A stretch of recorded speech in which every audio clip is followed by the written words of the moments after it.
자, 시작합시다. 우리가 지난 시간에 시그마, 그쵸? 시그마의 여러 가지 수열에 대해서 배웠고요. 그 중에서 가장 중요한 게 이 부분분수로 표현된 녀석이라는 것을 몇 번을 강조를 했어요. 아셔야 됩니다. 그리고 우리가 이제 숙제를 통해서 연습을 꽤 했고, 아마도 그래도 요 패턴에 대해서는 그래도 많이 익숙해지셨을 거라고 믿어요. 그리고 그렇게 익숙해지기만 하면 충분히 풀 수 있는 녀석들이고요. 뭐 요리와는 뭐 당연히 그냥 하면 되는 거고. 자, 그 다음에 이제 요 녀석이 굉장히 어려워요. 등차수열과 등비수열의 저 형태로 나오는 녀석들.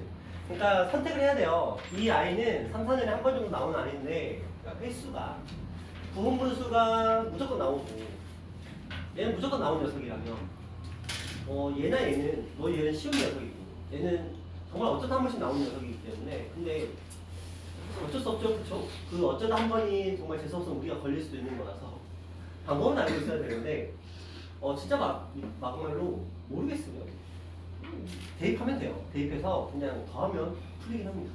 근데 시간은 걸리겠죠. 분수열 풀어보시면 알 거예요. 풀어보시면 이게 굉장히 귀찮다는 거. 그래서 나오면은 그냥 선생님이 그냥 시간 잡아먹기 위해서 냈다 정도로 생각하시면 되고요. 특히 막 한 개수가 막 150, 200 이렇게 가잖아요. 그럼 정말 군 찾는 것도 힘들죠. 이런 문제들 있었고요. 그 다음에 나머지를 정의하는 수열은 되게 쉬워요. 이들의 규칙성만 차근차근 찾아주시면 되는 거고요.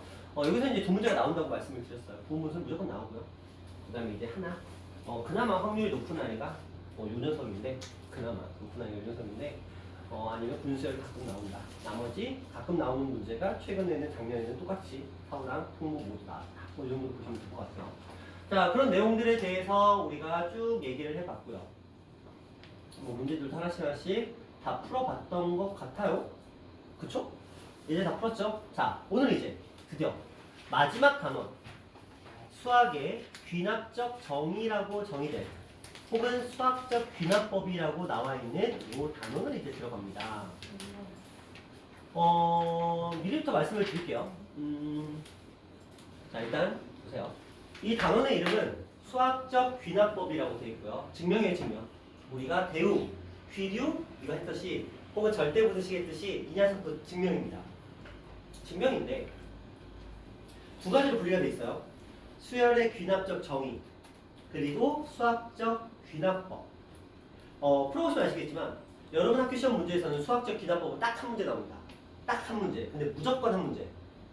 한 문제지만 무조건 한 문제. 그리고 이 아이가 외국은 어차피 서술형이 없기 때문에 빈칸 채우기 나와요.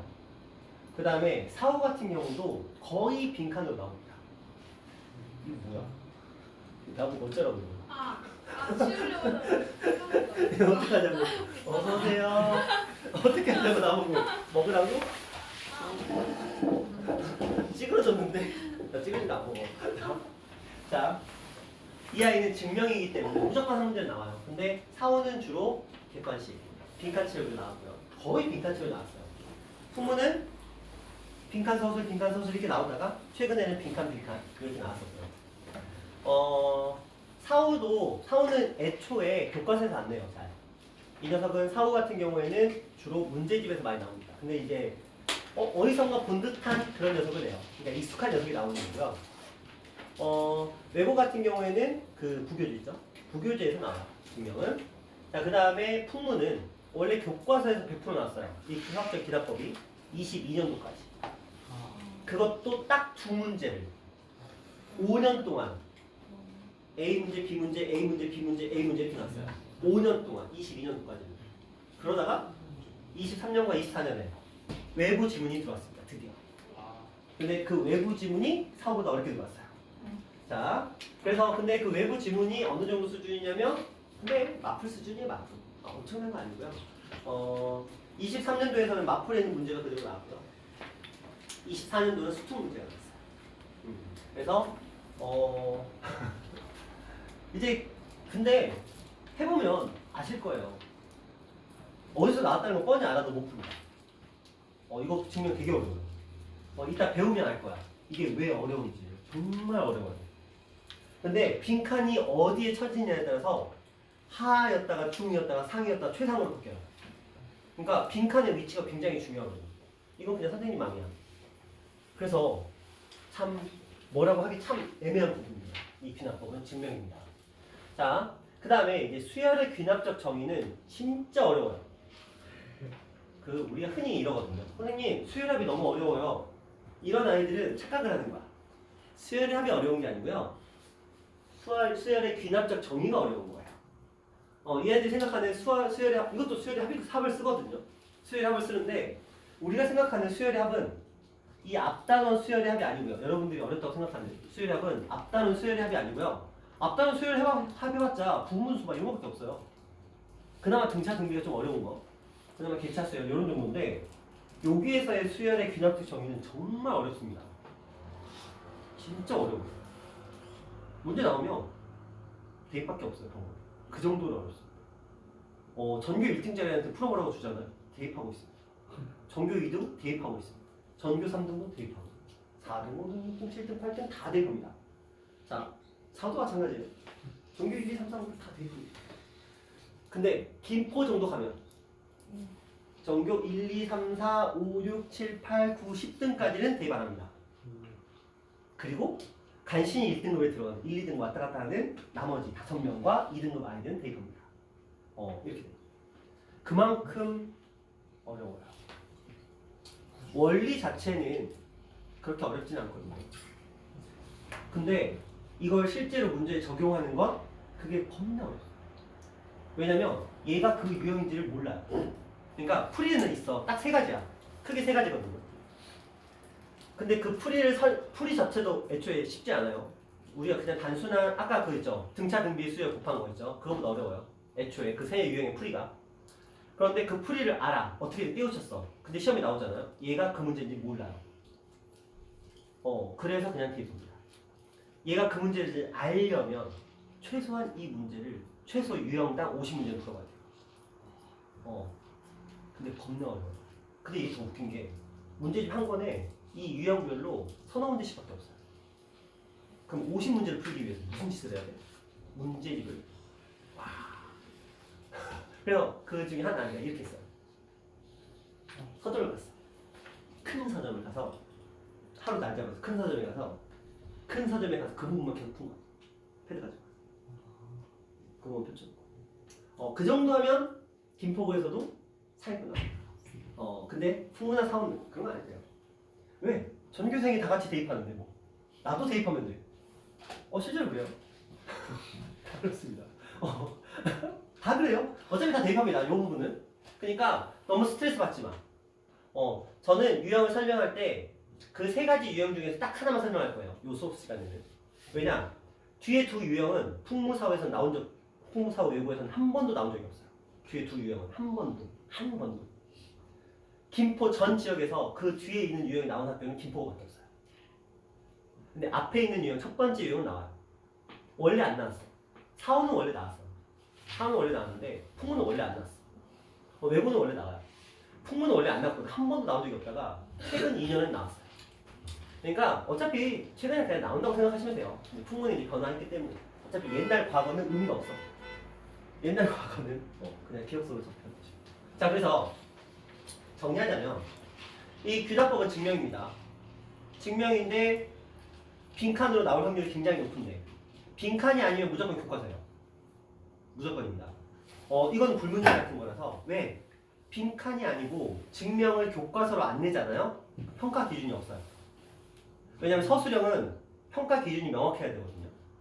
어떤 애는 이렇게 주고 어떤 애는 이렇게 주면 안 돼. 명확한 이게 매뉴얼이 있어야 되는데 이게 왜 교과서에만 하냐면 똑같은 문제를 A라는 문제가 있어요. 이 아이를 똑같이 3개의 문제집에서 풀이를 만들었습니다. 증명을. A라는 문제집을 예를 들어 마풀에서 만들고 셈에서 다루고 알펜에서 다루다 치자. 이들의 풀이가 다 다릅니다. 실제로 다 달라요. 일정 부분이 다 차이가 나요. 결론은 똑같지만 중간 과정이 다 다른데 그러면 이거 기준으로 푼 애들과 이거 기준으로 푼 애들과 이거 기준으로 푼 애들의 기준이 다릅니다. 중간 과정의 풀이 패턴이 좀 달라져요. 그럼 평가 기준이 모호해져요. 서술형의 평가 기준이 3가지가 나올 수는 없잖아. 그래서 근데 교과서는 명확해요. 왜? 교과서에 있는 대로. 맞잖아요. 그래서 서술형으로 증명이 나오면 무조건 교과서예요. 단순 연산 문제 말고. 증명 문제는 그래서 시간이 된다면 자기의 의지가 있다면 시험 보기 전에 교과서에 있는 수학적 귀납법은 무조건 외우셔야 돼요. 교과서에 있는 거. 왜냐 서술형은 나올 수도 있으니까. 선생님 저 그까지 할 시간 없을 것 같은데요. 그럼 던지시고 이렇게 하나 던지고 등차 등비 아까 곱했다고 그거 하나 두 개 던지면 90점이네. 자 어쨌든 뭐 그런 느낌이라고 보시면. 자 그 다음에 이 수열 기납주점이는 일단 대입하면 다 풀린다는 거. 그거 좀 생각하시면 될 것 같으세요. 자 그러면 한번 시작을 해보도록 할 건데 자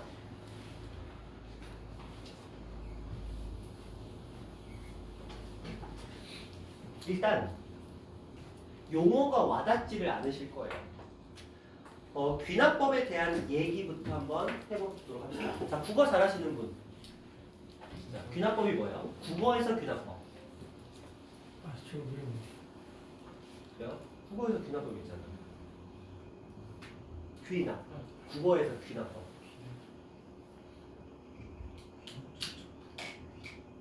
자, 난 국어 잘한다. 그래요? 속아. 귀납법이 뭐예요? 기납이요. 있잖아. 뭐 여러 가지 뭐 은유, 귀류, 대유 뭐 그런 것도 있잖아. 그 귀납법도 있고 뭐 연역법 뭐 이런 거 많잖아. 그 중에 귀납법. 뭐? 있잖아. 귀납법. 국어가 연식이 되는 거. 귀납법.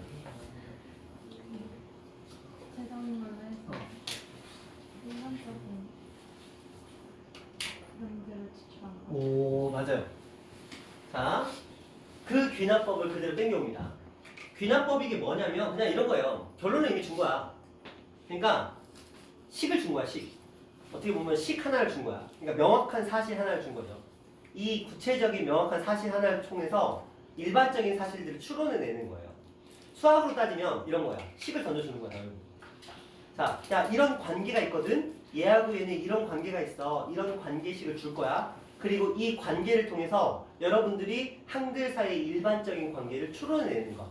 그것을 귀납적 정의라고 얘기합니다. 다시 귀납법이 뭐냐면 일단 잘 들어가 봐.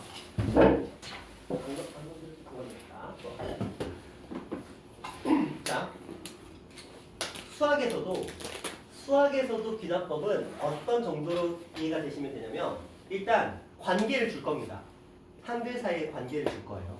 항들 사이의 관계식을 주고 그 다음에 첫 번째 항이나 두 번째 항을 여러분한테 던져줄 겁니다. 시작을. 그러면 여러분들이 그걸 가지고 이런 관계를 가진 수열들이구나. 그러면 이런 항들은 뭐가 나오겠구나 이렇게 추론하는 것. 그것을 수학적 귀납법이라고 부르게 됩니다. 예를 들어 이런 거예요. 별거 아닙니다. 자, 이런 녀석 있어요. A에 N EI는 N 플러스 1은 마이너스 A의 N은 T 이렇게 표현되는 녀석이 있습니다. 자, 이거 뭔지 아시겠어요? 이거 뭐예요? 이거 무슨 수열이에요? 등차 수열인 거 아시죠? 그래서 우리한테 여기다가 D라고 안 주고 2라고 주고 그 다음에 A1은 3이라고 줬어. 그리고 A2는 5라고 줬어. 그럼 우리 뭐 하면 돼요? 이걸 통해서 얘는 등차 수열이구나. 왜? 연속하는 두 항의 차를 이용했으니까. 그리고 첫 번째 항이 3이고 두 번째 항이 5니까 얘 첫 번째 항보다 등차 수열 적용되는구나. 그러면 우리한테 누가 물어봤어? 야 그래서 10번째 항이 뭐야? 라고 물어봤어. 그럼 뭐라고 대답하시면 되죠? 뭐라고 대답하시면 되죠? 21 이렇게 하시면 되겠죠. 이해하시나요? 원래 등차 수열의 일반항은 이렇게 주어져요. AN은 2N 플러스 1 이게 등차 수열 원래 일반항이잖아. 근데 여기선 지금 뭘 하고 있어요? 연속하는 두 항 사이에 이들 사이에 뭘 줬어요? 관계를 줬어요. 그렇죠? 항들 사이에 관계식을 줬죠. 그리고 첫 번째 항과 두 번째 항에 대한 정보를 통해서 얘가 첫 번째 항부터 등차인지 두 번째 항부터 등차인지에 대한 정보를 줬습니다. 그러면 우리는 이 아이를 가지고 어떤 특정한 항들이나 이런 일반항의 식을 추론하는 게 가능하죠. 그렇죠? 이게 다예요. 자, 이때 어떤 수열을 이렇게 항들 사이의 관계식과 그 다음에 첫째 항과 둘째 항에 대한 정보를 주는 것, 이렇게 주는 것, 이렇게 표현하는 것, 그것을 수열의 귀납적 정의다라고 부르는 거예요. 그러니까 정의가 무슨 뜻이냐면 그거예요. 여러분들은 이런 말 들어보셨죠? 정사각형의 정의가 뭐예요? 정사각형의 정의. 정사각형의 정의가 뭐예요? 네 변의 길이가 모두 오, 사각형 같고, 같고 어. 모든 각이 90. 오, 그렇죠. 네 각의 크기도 모두 같은 사각형. 이게 정사각형의 정의야. 그렇죠? 이 정사각형의 특성에 대해서 완벽하게 설명해 놓은 것, 산체의 약속인 거예요. 그러니까 의미를 정해 놓은 거거든요. 그러면 수열의 귀납적 정의라는 건 뭐냐면 수열을 정의해 놓은 것이야. 근데 어떤 방법으로? 귀납적으로. 그러니까 귀납법을 써서 수열을 정의해 놓았다. 이런 뜻인 거예요. 그러니까 수열을 정의할 건데 우리가 일반항으로 표현하는 게 아니고요. 수열을 항들 사이의 관계식과 그 다음에 특정한 항들, 첫 번째, 두 번째가 일반적인데 특정한 항들의 값을 통해서 이 아이가 어떤 수열인지에 대한 이 수열의 의미를 정해놓은 것. 근데 그 방법이 뭐야? 이렇게 정해놓는 것을 우리는 귀납적으로 정했다라고 얘기를 해요. 그래서 이렇게 표현하는 것을 수열을 귀납적으로 정의했구나 이렇게 이해하시면 될 것 같아요. 되셨나요? 자, 그냥 편하게 받아들이세요. 수열의 항들 사이의 관계식과 첫째 항과 둘째 항 사이를 정해놓은 것, 이렇게 정해놓는 것을 수열을 귀납적으로 정의하는구나 이렇게 그냥 받아들이시면 돼요.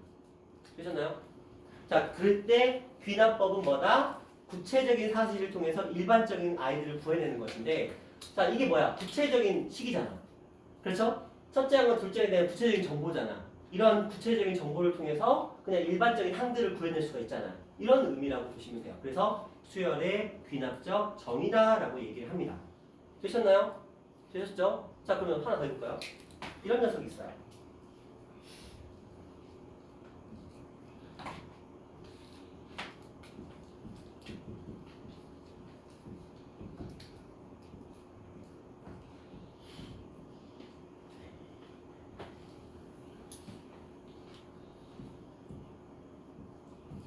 이렇게 주어졌습니다.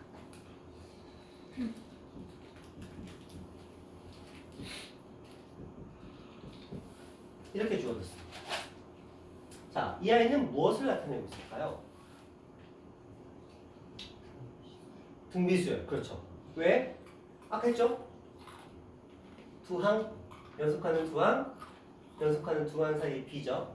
그러면 이게 뭐가 되는 거? 공비 R이 되는 거 맞죠? 그렇죠? 자, 이때 근데 중요한 거 얘는 몇 번째 항부터 등비수열인 거야? 두 번째 항부터. 왜? 첫 번째와 두 번째 사이에는 저 역할이 안 먹히죠? 그렇죠? 그럼 얘는 아닌 거야. 이걸 판단하셔야 돼요. 선생님 그러면 두 번째, 세 번째는 먹히나요? 네, 맞아요. 먹혀요. 이게 원칙적으로 첫 번째 녀석은 빠지는 경우들이 종종 발생하지만 일부러. 하지만 두 번째 녀석은 반드시 성립하도록 세팅이 돼야 돼요. 그게 약속이거든요. 그래서 이런 식으로 수열이 주어집니다. 그러니까 이런 거 보고 판단하셔야 돼요. 얘가 무슨 수열인지. 근데 만약에 이렇게 나온다.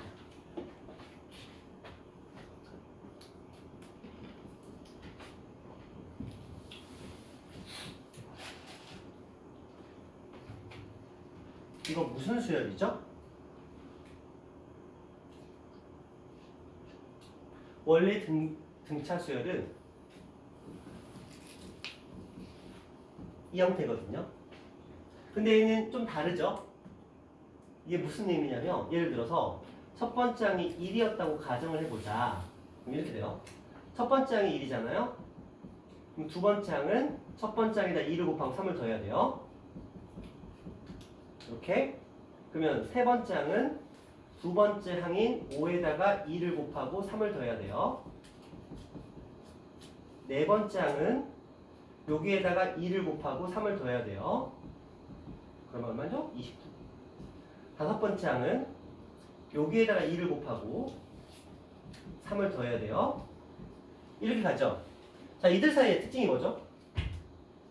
뭐 여기 4, 8, 그 다음에 16, 그 다음에 얼마냐? 32 이렇게 가죠. 무슨 수열? 등 비수열, 개차 수열이 만들어집니다. 이해하시나요? 근데 솔직히 말하면 이런 거 몰라도 구하는 시장 없어요. 그렇죠? 문제는 보통 이렇게 나와서 이렇게 주고 이렇게 구합니다. 시그마 K는 1부터 한 8까지의 2AK 플러스 4 이렇게 주어집니다. 그럼 여러분 뭐 하실까요? 이거 몇 개만 더 쓰면 돼요? 3개만 더 쓰면 돼요. 그리고 뭐 하시면 돼요? 더 하시면 돼요. 그럼 풀립니다. 그렇죠? 이거 뭐냐면 아까 제가 3가지 유형 말씀드렸죠. 그 중에 첫 번째 유형인 거예요. 이게 지금 최근에 학교 시험에 계속 등장하고 있습니다. 이 패턴이요. 물론 숫자는 달라요. 이 패턴. 근데 이제 학교 선생마다 달라요. 8로 주면 해볼만 해요. 10이 들어오면 조금 그때부터 힘들어집니다. 그리고 얘가 20이 들어오면 대입으로는 불가능해요. 하지만 아직까지 그 어떤 학교에서도 10을 넘어간 적이 없어요. 이 유형에서는. 그러니까 10번 하면 돼요. 그럼 다 풀려요. 근데 이거 배점 무조건 높아요. 5.2에서 4 사이입니다. 왜? 등차도 등비도 아니거든. 대입밖에 방법이 없거든. 물론 방법은 있어요. 근데 그 방법을 까먹을 거거든. 왜? 1700, 800문제 중에서 이런 문제 한 3문제밖에 없거든. 그러니까 기억이 안 남는 거야. 정말 작정하고 파지 않는 이상. 근데 물론 이 개차 수열로 풀리긴 하지만 이 유형에 맞는 패턴이 존재합니다. 그건 이따 설명을 해드릴 거고요. 자, 이런 식으로 우리가 항들 사이의 관계에 대해 이것도 마찬가지잖아요. 이 녀석과 이 녀석 사이의 관계에 대해서 준 거잖아요. 그렇죠? 이렇게 관계식 그리고 특정한 항을 줘서 우리한테 다른 특정한 일반적인 항들을 구해내도록 하는 것 이렇게 하는 정의를 수열의 귀납적 정의라고 부릅니다. 자, 이때 요 식 있죠?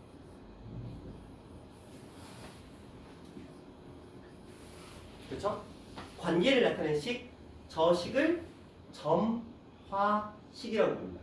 다시 점화식. 한자예요, 한자. 무슨 한자인지 나 몰라.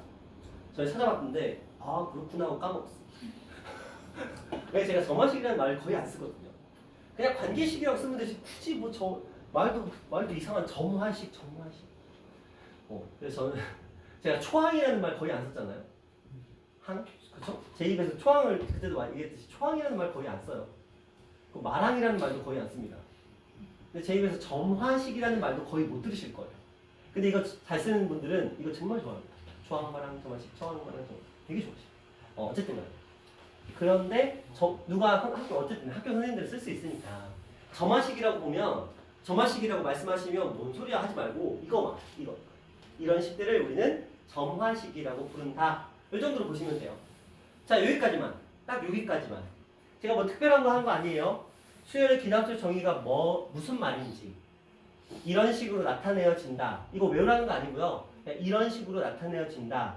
그리고 이런 특별한 케이스들도 가능하다. 심지어 이런 것들도 가능합니다.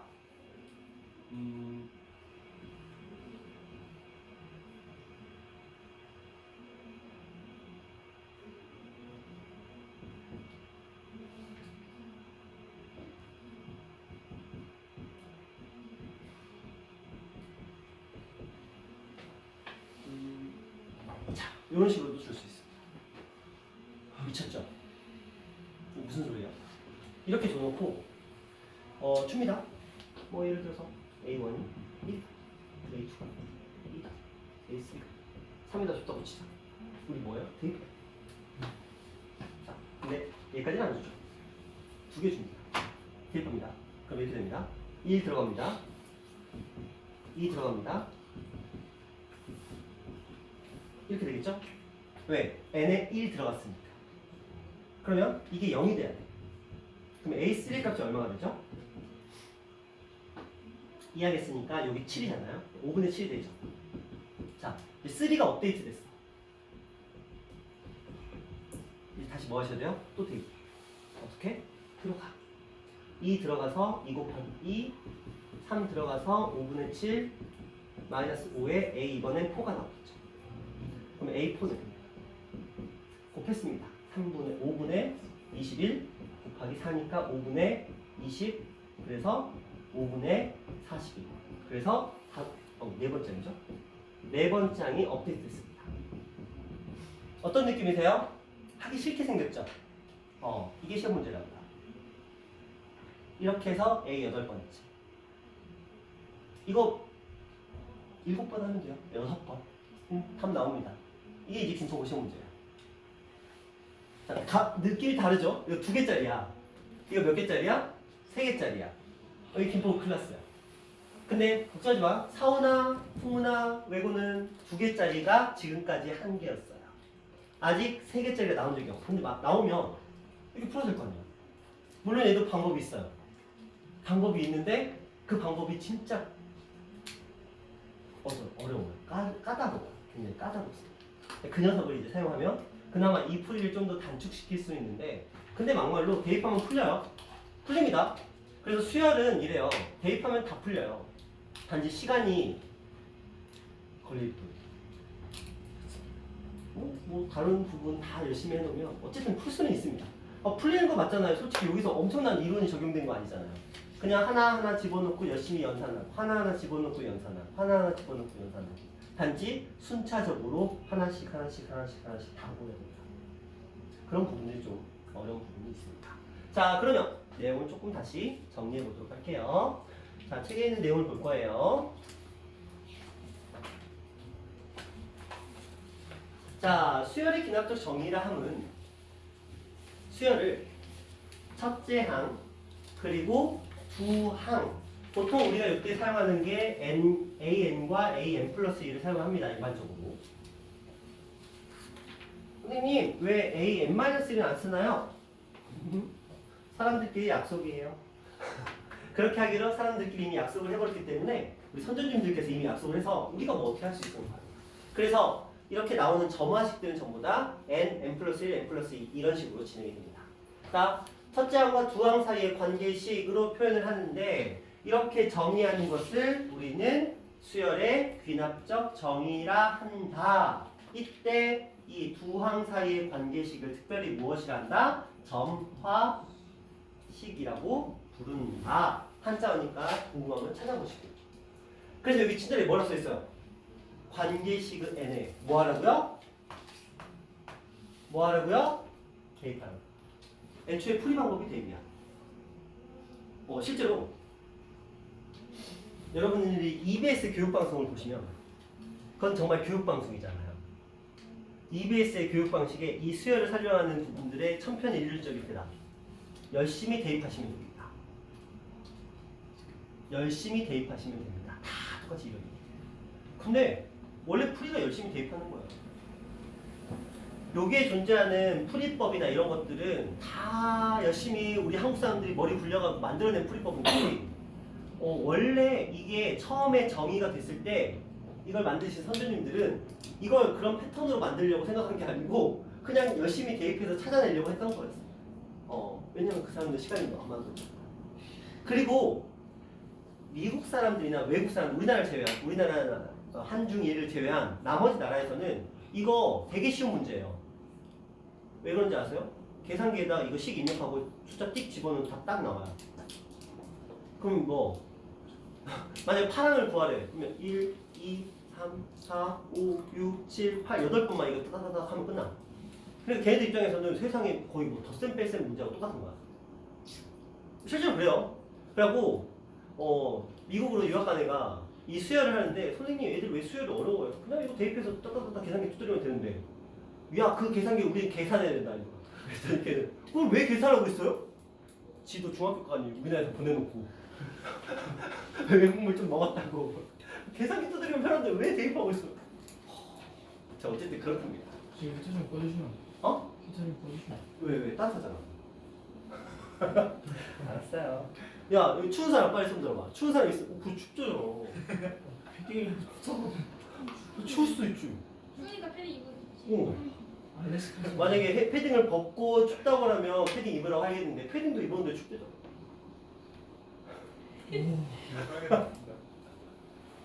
더워? 그럼 준서야 저 자리로 가거나 이 앞자리로 와. 자리 하나 벗어. 잘것 같아요. 아 따뜻해서 잘 것 같아? 그러면 일단 잠깐 끌게.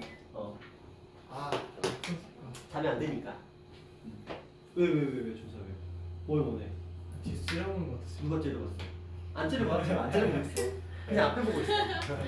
자 볼게요.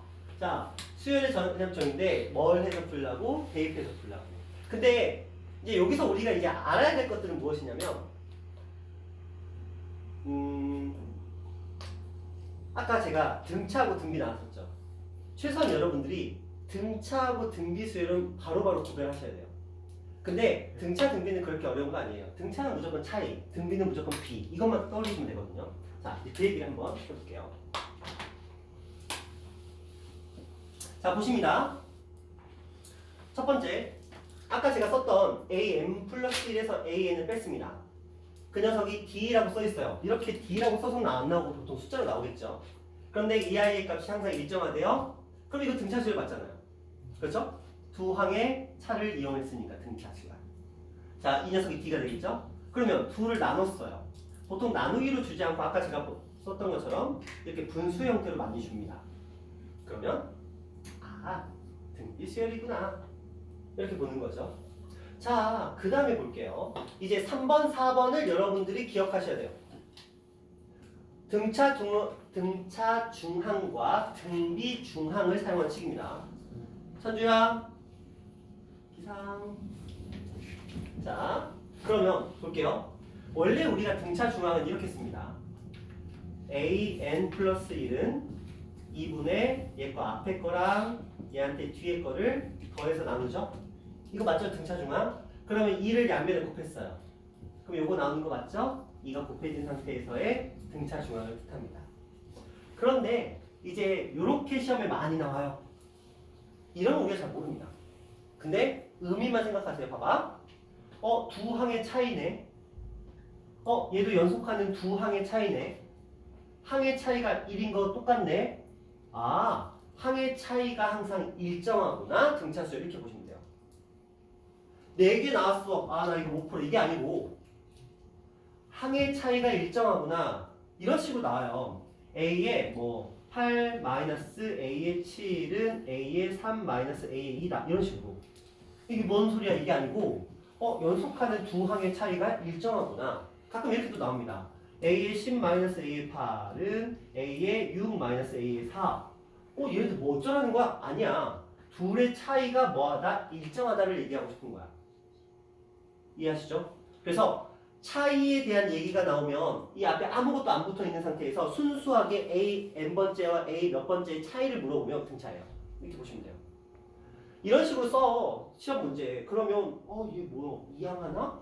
L7이니까 얘 이쪽으로 가서 A의 10 마이너스 플러스 A의 4고 얘는 이쪽으로 넘어가나? A의 8 플러스 A의 6인가?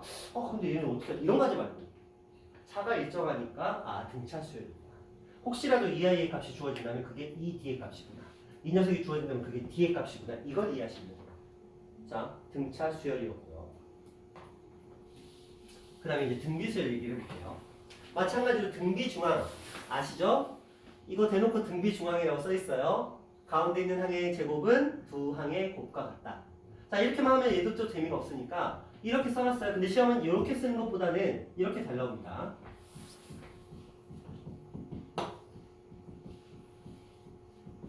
제가 아까 무의식적으로 이런 거 썼던 거 앞에서 보셨죠? 그렇죠? 2개 썼던 거 습관적으로 쓴 거예요. 자, 그러면 이렇게 표현되어 있으면 근데 이것도 되지만 아까 등차처럼 이런 것도 돼요. 이렇게 돼 있다. 근데 여기 A의 10인데 갑자기 A에 9 돼 있다. 선생님 이게 뭐예요? 항의 차이가 3이구나. 항의 차이가 3이구나. 근데 둘의 B를 써놨구나. 등비 수열이구나. 이렇게 보셔야 돼요. 그러니까 간격이 중요해요. 등차 등비가 이 수열의 기납적 정의로 들어올 때는 항의 차이가, 항의 넘버의 차이가 굉장히 중요합니다.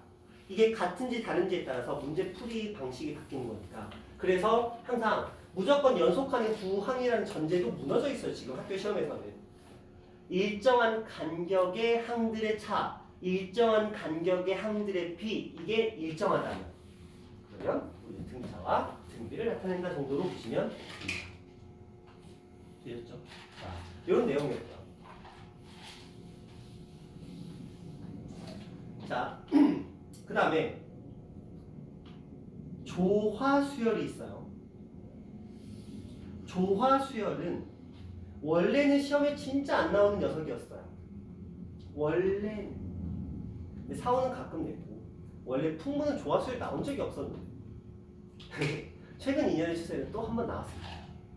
그러니까 약간 어떤 느낌이냐면 풍문은 이제 사각지대는 없는 느낌. 그냥 우리가 할 수 있는 건 다 배워야 되는 느낌. 이런 게 좀 강해졌어요. 그래서 이 조화수열에 대한 점화식인데 이건 무엇이냐면, 자, 원래 우리가 처음에 개념할 때 제가 조화수열 언급 안 했어요. 왜냐면 그때 당시에 조화수열 언급하면 여러분 머리가 정말 아프거든요. 근데 이제는 좀 수열이 뭔지를 좀 알 때가 됐으니까 조화수열 얘기를 좀 해볼게요.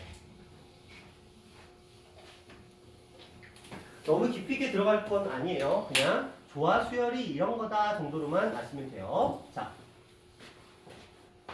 어떤 수열이 있습니다.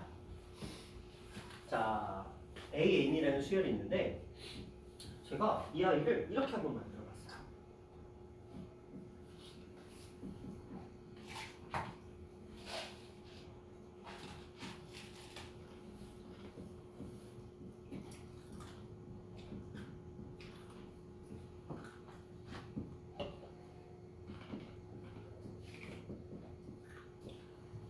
이렇게 한번 표현을 해봤어요.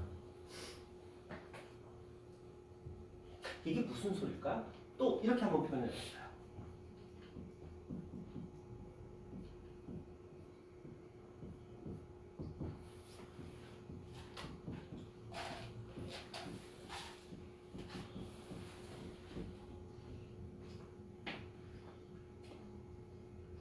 자, 지금 원래 수열은 AN입니다. 근데 그 수열을 역수로 뒤집었어요. 그렇죠? 역수로 뒤집어 놨죠? 그리고 제가 이렇게 한번 바꿔볼게요.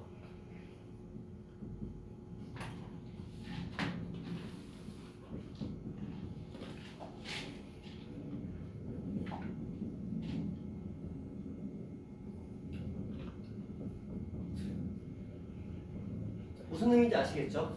역수들로 새로운 BN이라는 수열을 한번 만들어 본 거야. 그럼 얘들 다시 써보면 이렇게 써지거든요. 이 위에 있었던 녀석은 BN 플러스 BN 플러스 2는 2 곱하기 BN 플러스 1. 이거 무슨 수열이에요? 등차 수열이에요. 왜? 등차 중앙이니까. 자, 이 아이도 마찬가지죠. BN 플러스 1에서 BN을 뺐어. 근데 BN 플러스 2에서 BN 플러스 1을 뺀 것과 똑같대. 이것도 등차 수열이에요. 무슨 말이냐? 이러한 역수로 만들었을 때 등차 수열이 되는 아이들이 있어요. 다시 역수로 만들었을 때 등차 수열이 되는 아이들이 있어요. 그러니까 예를 들어 이런 거겠죠. 어떤 등차 수열이 있는데 그 아이들이 2, 4, 6, 8, 10이었다. 그러면 이들의 역수는 2분의 1, 4분의 1, 6분의 1, 8분의 1, 10분의 1이거든요. 이런 아이들이 여기서는 지금 AN이라는 수열이었던 거야. 그러니까 이 상태로는 뭐지? 분모가 어떻게 이시 커지고는 있는데 분모가 이시 커지는 것도 이것 자체가 어떤 수열은 아닌 것 같은데 근데 얘를 뒤집어 봤어. 2, 4, 6, 8, 10 그럼 등차 수열이 되죠. 이러한 수열을 우리는 조화 수열이라고 불러요. 다시 역수로 뒤집어야만 비로소 등차 수열이 되는 아이들을 우리는 조화 수열이라고 불러요. 이건 외우는 건 아니고요. 어떻게 생각하셔야 되냐면 아까 책에서 봤던 것처럼 가끔씩 문제가 이렇게 주어지는 경우가 있어요. 갑자기 밑도 끝도 없이. 그냥 일반적인 수열의 형태가 아니고 뭐 열심히 다 뒤집어 놨어요. 뒤집어 놓은 상태에서 갑자기 뭔가를 막 해놨어. 그럼 조화수열을 의심하시라고요. 그 말은 뭐냐면 뒤집은 상태에서 뭔가를 해놨어. 그러면 그 뭔가를 이렇게 BN으로 바꿔서 한번 보시라고. 그러면 이때는 안 보이더라도 이렇게 바꿔놓으면 보일 거거든요. 물론 이제 이걸 또 익숙해지면 이 상태에서도 보이겠지만 떨어져 있는 두 녀석인데? 가운데 있는 녀석이 두 배? 둘의 차이가? 둘의 차이가 똑같네? 이거 등차 수열 건데. 아, 원래 A에는 뭣도 아닌데, 뭣도 아니잖아요. 근데 얘를 뭐 했더니? 뒤집었더니 뭐가 나오더라? 등차 수열이 나오더라. 이런 수열을 조화 수열이라고 해요. 근데 솔직히 말하면 조화 수열이라는 단어 몰라도 돼요. 단어 몰라도 돼요. 조화 수열이 뭔지 솔직히 몰라도 되는데 풀이는 해야 돼. 왜? 시험이 나오면 우린 풀어야 되거든. 문제가 이렇게 주어진다고. 그래놓고 이렇게 주었어. A1은 이거. A1. 그리고 예를 들어서 A4는 이렇게 나왔어. 그래놓고 문제에서, 그러니까 문제에서 이렇게 나오는 거야. A1은 갑자기 2분의 1, 갑자기 밑으로 없이. 그리고 A4는 갑자기 8분의 1. 그리고 갑자기 A10을 구하겠지. 그럼 순간 뭐야 이거 분수는 어쩌라고? 4분의 1을 곱했나? 어떻게 되지? 근데 거기에 이런 식이 주어져 있다고 보자. 그러면 이걸 보고 빨리 캐치를 해. 선생님 등차인지 등비인지 어떻게 알아요? 등비는 이런 거 없다. 조화 수열은 등차 수열 짝꿍이기 때문에 만약에 이게 애초에 등비 수열이었으면 이런 짓 하고 있을 거야.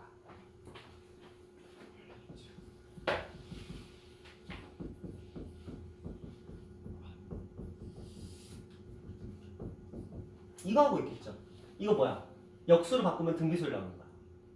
무슨 말인지 아시겠어요? 근데 얘 이름도 없어. 그죠? 근데 이거 사고 시험 문제 나왔어.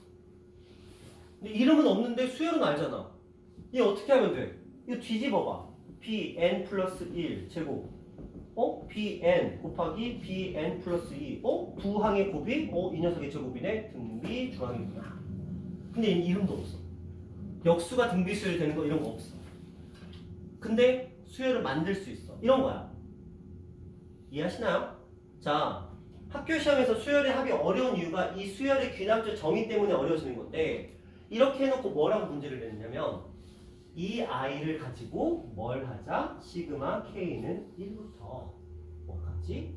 요거 10까지 하려고 할게요. 그리고 이 녀석을 an이라는 수열을 어떻게? 역수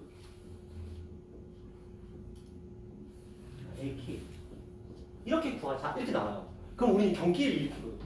무슨 거야? 어떻게? 근데 얘는 이렇게 돼 있어야 더 깔끔한 숫자였던 거지. 우리가 이것들을 극복해내야 돼. 물론 대입하면 되죠. 대입하고 계속 뒤집고 대입하고 뒤집고 대입하고 뒤집고 대입하고 뒤집고 대입하고 뒤집고 10번 하면 돼. 그쵸? 하지만 등비수열이라는 걸 알아버렸으면 그냥 등비수열 한 구해서 뒤집으면 돼. 그렇죠? 그런 의미로 생각해 주시면 됩니다. 자, 되셨죠? 그러니까 조화수열이라는 단어가 중요한 게 아니고요. 우리가 이렇게 분수 형태로 나오더라도 뭐만 이해할 수 있으면 돼? 이 형태가 어떤 둘의 차이를 이용하는 건지, 어떤 둘의 비를 이용하는 건지, 둘의 곱이 뭐의 제곱이 되는 건지, 둘의 합이 뭐의 두 배가 되는 건지 이것들을 통해서 등비 아니면 등차인지를 판단하자고. 왜냐면 아무리 선생님들이 어렵게 내려고 해도 이렇게 분수 형태 나오는 문제들 있잖아요. 얘네들 전부 다 등차 아니면 등비예요. 단지 숨겨놨을 뿐. 우리한테 얘가 등차 등비가 아니라는 것처럼 보여질 뿐이지 실제로는 등차 등비인 거예요. 분수 형태는 다 그래요. 단지 안 보일 뿐이지. 물론 김포빼 걔네는 어차피 못 풀게 하려고 작정을 하고 낸 거니까. 근데 수능에서도 그래요. 수능에서 이쪽 수열 기난적 정의 파트가 그렇게 어렵지 않아요. 수열에서도. 아니 수능에서. 근데 이제 학교 시험이 오히려 더 어려운 약간 그런 경향이 있어요. 왜냐면 숫자를 분수로 내버리면 정말 다 먹거든요. 그렇죠? 그렇기 때문에 좀 어려운 부분이 있지만 일단 이러한 녀석도 있다. 조화수열이라는 녀석 정도 그래도 무시당하지 않으려면 조화수열이 뭐야? 뒤집으면 등차수열 되는 거예요. 끝. 그렇죠? 역수가 등차수열을 이루는 거야. 끝. 이렇게 보시면 될 것 같아요. 그렇죠? 자, 그런 내용이었고요. 다시 돌아가.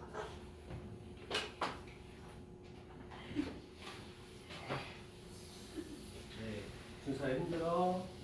너가 원하는 히터도 꺼주고 채진이는 춥다고 하지만 너 졸릴까봐 히터까지 켜줬는데 꺼줬는데. 자, 여기까지 했던 내용이고요. 자, 그 다음에 요쪽 파트가 메인 파트인데요. 자, 이게 개인입니다, 메인. 자, 제가 아까 말했던 세 가지 유형은 3번, 4번, 5번이죠. 1번과 2번은 제가 말한 세 가지 유형에도 못 들어가는 수준이야. 근데 이 두 번째 문제 있거든요. 두 번째 문제. 혹자는 그렇게 얘기합니다. 이게 가장 대중적인 학교 시험에 나오는 문제인데 여기 중에서 가장 많이 나오는 거 뽑으라면 두 번째예요. 근데 이 두 번째 풀이가 아까 우리 그거 있죠? 등차 등비 곱하는 거 있죠? 거의 그 수준이야. 어려워요. 이거 다 어렵습니다. 이거 쉬운 거 하나도 없어요. 5개가 다 어려워. 그래서 정말 정신 바짝 차리고 보셔야 되는데 힘들어요. 미리 얘기합니다. 그리고 우리는 이 두 가지 유형은 안 건드릴 거예요. 시험에 나온 적이 없기 때문에. 하지만 세 번째 유형까지 우리가 건드릴 겁니다. 오늘. 그래서 요거 세 가지 유형을 좀 오늘 집중적으로 공부를 할 거예요. 하셨죠? 자, 그런 의미에서 지금 잠깐 쉬어갈게요. 왜? 이거 진짜 정신 차리고 들어야 돼. 왜냐? 작년 기준으로 말씀을 드리면 외고, 풍무, 사후 할 거 없이 여기서 두 문제씩 다 나왔어요. 요 세 가지 유형에서. 근데 이걸 내면 짜증나는 건데 이게 또 열심히 나왔다는 거. 이건 잘 안 나왔어요. 왜냐면 이게 가장 쉽거든요. 그래서 집중해야 되는 거니까 자, 5분 쉬었다가 정신 차리실 분 정신 차리시고 이어서 수업할게요.